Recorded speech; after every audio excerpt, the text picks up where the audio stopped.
Hey Quilties, it's Karen Marchetti. It's time for another dual process. This time Jodi Robinson and I are working on a stacked bricks quilt. So grab your printable, let's get started. We've got a couple ideas for you.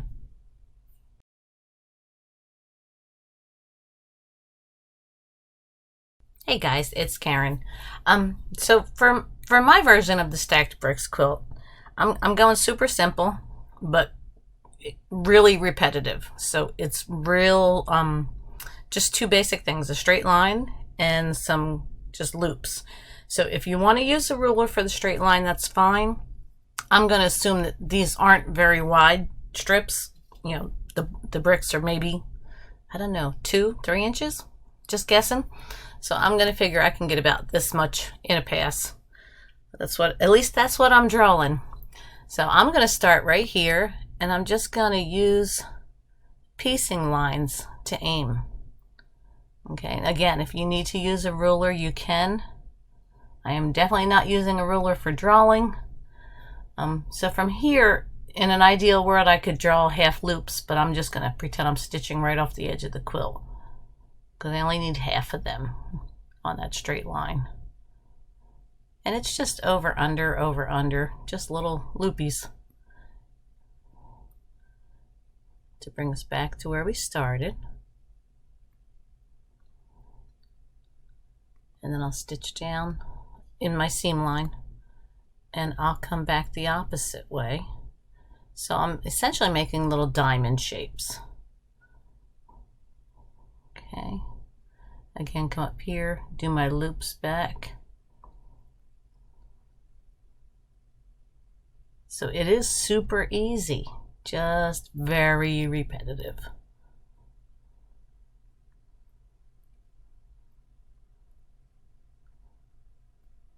Come down here, again, straight line, using the piecing lines to aim for. And come back with the loops. And if you don't like loops, you can just do a little squiggle. You can do a straight line if you want. Whatever you want to do, whatever, you know, is your go-to stitch. Any of those things will work. If you're doing the straight line and the seams aren't perfectly straight, that will kind of accentuate it. So I try to not bring attention to things that aren't perfect. And I know if I piece this, I wouldn't be perfect. So I would probably stick to the squiggle or the loops. So we'll just continue this. Come up here, do the loops back. I think the loops are most forgiving.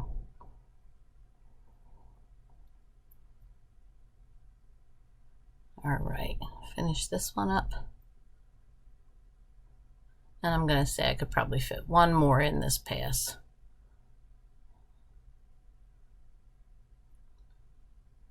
And do the loops back. If you can't stitch your loops right to left, you can just tie off and go left to right, whichever works. There's no rules. Okay, so now I will advance the quilt, and I'll do this next section. So because this is very repetitive, I'm just going to keep drawing, and I'll bring you back at the end.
Okay, so on this last section, of course, I'm already bored because it's very repetitive, and if you know my brain, it's a lot to do the same thing continually.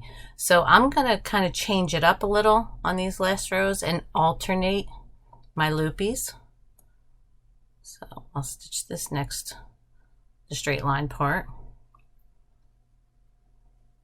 And then I'll come back with loopies in this one and a squiggle line, and loopies, and then a squiggle line, loopies, and a squiggle line, and then loopies. And on the next one,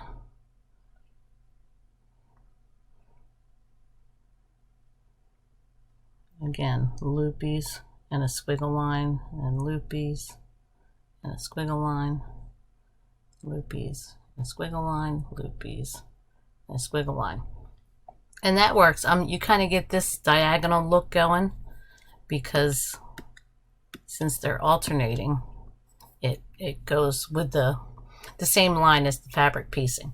But in this next section, I'm going to do one row of loopies, then one row of squiggles, and that'll give you an even different look just by alternating each row. Just wanted to give you a couple ideas. So there's some loopies. Another row of loopies. We got those covered. We've done a whole quilt of loopies. And come down and do the next row. And we'll come back with a squiggle.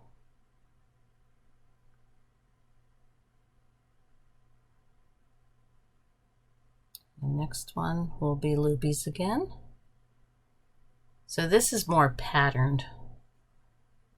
I think I like that. I probably should have did the whole thing like that, but sometimes you get the best ideas while you're stitching the quilt. Next one. This one will just be squiggle.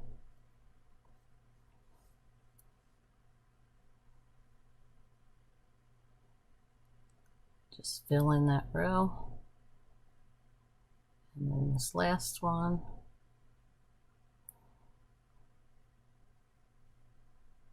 Will be loopies.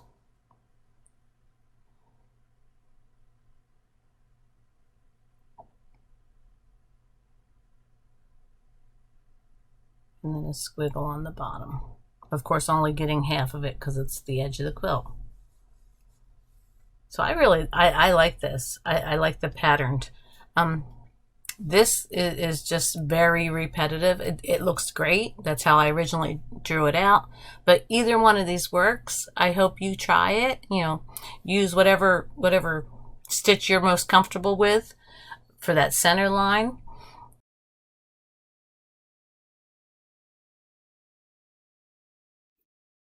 Hi everyone, it's Jodi. For this stacked bricks quilt, I want to share with you a design I've come up with. And so when I started looking at this quilt, to me, I mean, the most noticeable thing I feel like is, you know, that you see the diagonal, the different rows of diagonal bricks running like this. And so I thought it'd be really neat to have a different thing in each row. But then I thought, well, that could be kind of confusing. And so I played around with it a little bit. And I'm going to zoom in a little bit here so that you can see exactly what it is I'm going to do on each of these rows. Let me make them a little bit bigger here. And so what I realized is that if you do every other one, kind of like a basket weave idea, but if I do one design here and then alternate it with another one, then that's going to carry through these. And hi everyone, it's Jodi. This time we're working on the stacked bricks quilt. And as I looked at this, to me the most noticeable thing I feel like are these diagonal areas and the way they run through the quilt. And so I thought it would be neat if we came up with an idea for a design that could kind of give, you know, make every other one of these different. And so after looking at it a little bit, I realized that if I just simply do something different in here, like every other one and then something else in each of these as I go, it'll kind of do that, because then all of these will be the same, all of these, and so it kind of gives a little bit of a differentiates between the two rows.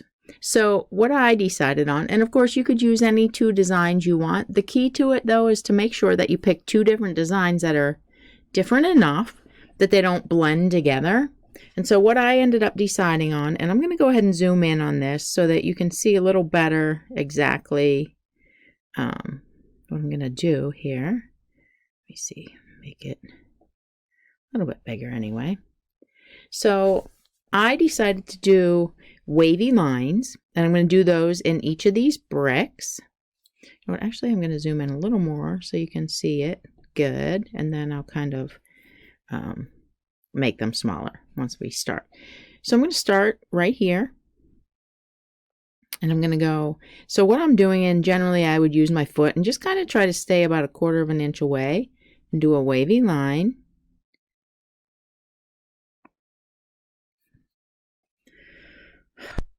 Hi everyone, it's Jodi. This time on Dual Process we are working with the Stacked Bricks quilt, and as I look at this quilt, I really like how you can see like these diagonal, the different diagonal rows because of the color change.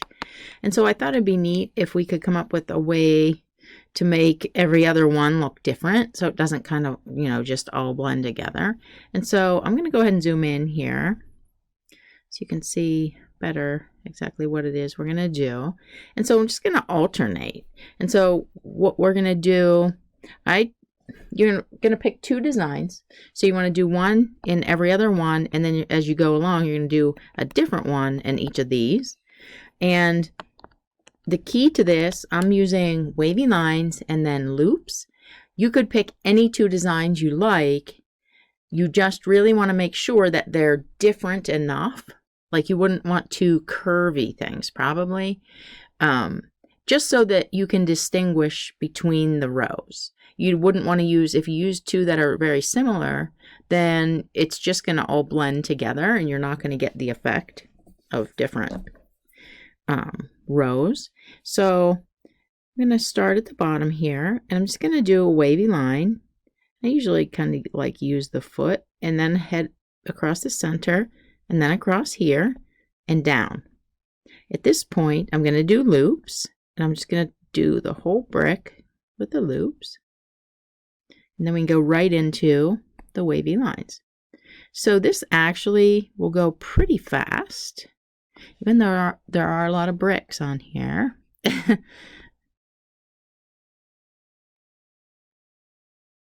Okay, so it's very simple, and that's simply because I picked a design that isn't, too time consuming to do. So let me go ahead and continue doing this. And I mean, it's totally continuous. Wavy lines, down, loops. Wavy line, whoa. Now, this one's going to be a half, and so this one's going to be a wavy line. But the one thing about this is these are a lot of bricks, so I am actually going to go ahead and stitch in the ditch to get back to this other side. I do need to zoom this in a little bit more because I can't even tell the difference between, they're so tiny. And then I can start right over here with the same thing. So this one, because we want every other one, so this is going to be the loops. We're only going to be able to fit a couple in there. And then the wavy line, wavy line, wavy line, down, and the loops. And then right into the wavy line, down, and the loops. So it goes nice and quick, so that's always a good thing. Whoa. Wavy. And again, I'm going to stitch in the ditch to get myself back over here. And then we'll just continue. Every other one. Loops. Wavy lines. Down. And continue.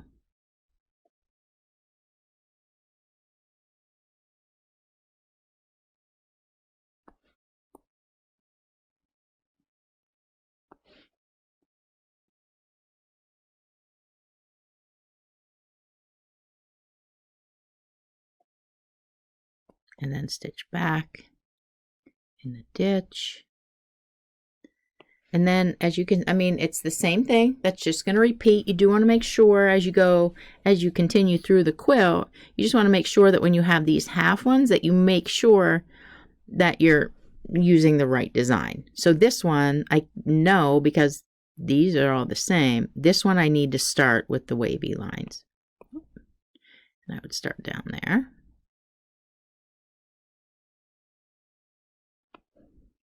Okay, so I'm going to go ahead and just fill in a little bit more of this so you can watch.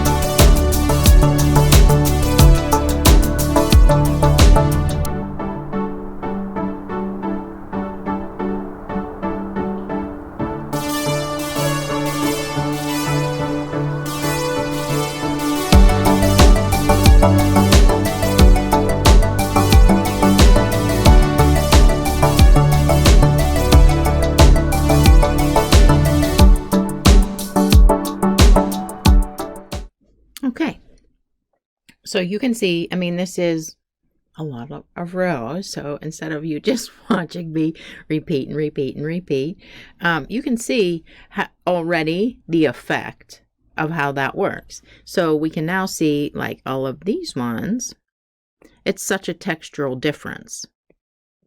And especially if this, let's say these were all different prints. Here, of course, they read as solids, but that's not, always going to be the case. The textural difference would be nice if these were prints, because then you at least can see it. So I hope you enjoyed that one. Thanks so much for joining us. We hope that you have enjoyed today's designs, and be sure to join us for the next episode of Dual Process.